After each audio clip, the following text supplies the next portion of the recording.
नक्कीच आपण पाहतोय की राज्यभरातील आणि मुंबईतील आजपासून शाळा सुरू होत आहेत। मी परेल येथील शिरोडकर हायस्कूल या ठिकाणी आहे आणि आपण पाहू शकतो की सर्व लहान मुले शाळेच्या पहिल्या दिवशी नवीन गणवेश नवीन दप्तर घेऊन या ठिकाणी आलेले आहेत आणि त्यासोबतच त्यांच्या स्वागतासाठी शिक्षक जे आहेत ते शिक्षक सज्ज झाल्याचं आपल्याला या ठिकाणी चित्र पाहायला मिळतंय। शिक्षकांच्या वतीनं विद्यार्थ्यांच्या पहिल्या दिवशी गुलाबाची फुलं देऊन जे आहे ते स्वागत केलं जातंय आणि एक आगळा वेगळा उपक्रम या ठिकाणी या शाळेमध्ये घेतला जातोय तो म्हणजे वेगवेगळ्या पारंपरिक वेशभूषेमध्ये जे विद्यार्थी जे आहेत ते पहिल्या दिवशी या शाळेमध्ये दाखल झाल्याचं आपल्याला पाहायला मिळतंय। महात्मा ज्योतिराव फुले, सावित्रीबाई फुले त्याचसोबतच इतर वेशभूषेमध्ये जे आहे ते सर्व विद्यार्थी या ठिकाणी दाखल झाल्याचं आपल्याला पाहायला मिळत आहेत। भारतातील जगप्रसिद्ध वैज्ञानिक यांच्या वेशभूषेमध्ये देखील या ठिकाणी सर्व विद्यार्थी दाखल झाल्याचं पाहायला मिळत आहेत। आपल्यासोबत मॅडम आहेत, आपण त्यांच्याशी बातचीत करणार आहोत। मॅडम, काय सांगाल एकंदरीत आज शाळेचा पहिला दिवस आहे, कशा पद्धतीने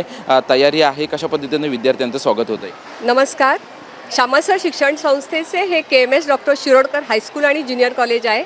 आज आमचा शाळेचा पहिला दिवस प्रवेशोत्सव आणि दीक्षा समारंभ, कारण आमच्या शाळेची परंपरा आहे गुरु शिष्य परंपरा, ती आम्ही दीक्षा समारंभाने करतो।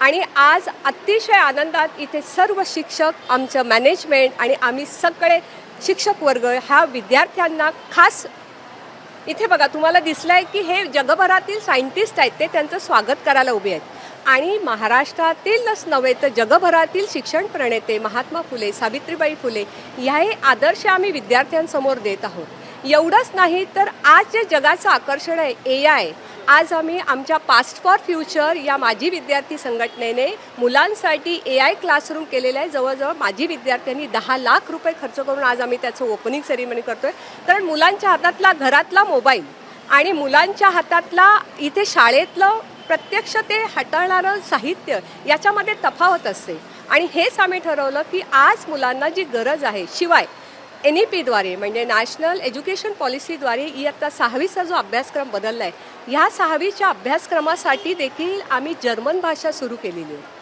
कसं असतं की मुलांना वेगळेपण तुम्ही देणं हे फार गरजेचं आहे। ह्याच वेगळेपणात जेव्हा व्यावसायिक शिक्षण शासनाने सुरू केलेलं आहे, या व्यावसायिक शिक्षणासाठी सुद्धा आम्ही वेगवेगळे उपक्रम मुलांसाठी आलेले। AI तर ठरलेलेच आहे, शिवाय आज मुलं सक्षम झाली पाहिजेत, मग ती खेळातही झाली पाहिजेत आणि स्वतःचं त्याला म्हणतो ना सेल्फ डिफेन्स त्यांना करता आला पाहिजे। याचंही ट्रेनिंग आम्ही मॅजिक बस आणि लर्निंग स्किल या मार्फत मुलांना देण्याचा आमचा प्रयत्न आहे। आपण या ठिकाणी पाहतोय की मुलांसाठी वेगवेगळे उपक्रम शिक्षकांच्या आणि शाळेच्या वतीनं या ठिकाणी हाती घेण्यात आले, तर पहिल्या दिवशी मुलांमध्ये आणि शिक्षकांमध्ये मोठा उत्साह आपल्याला पाहायला मिळतोय।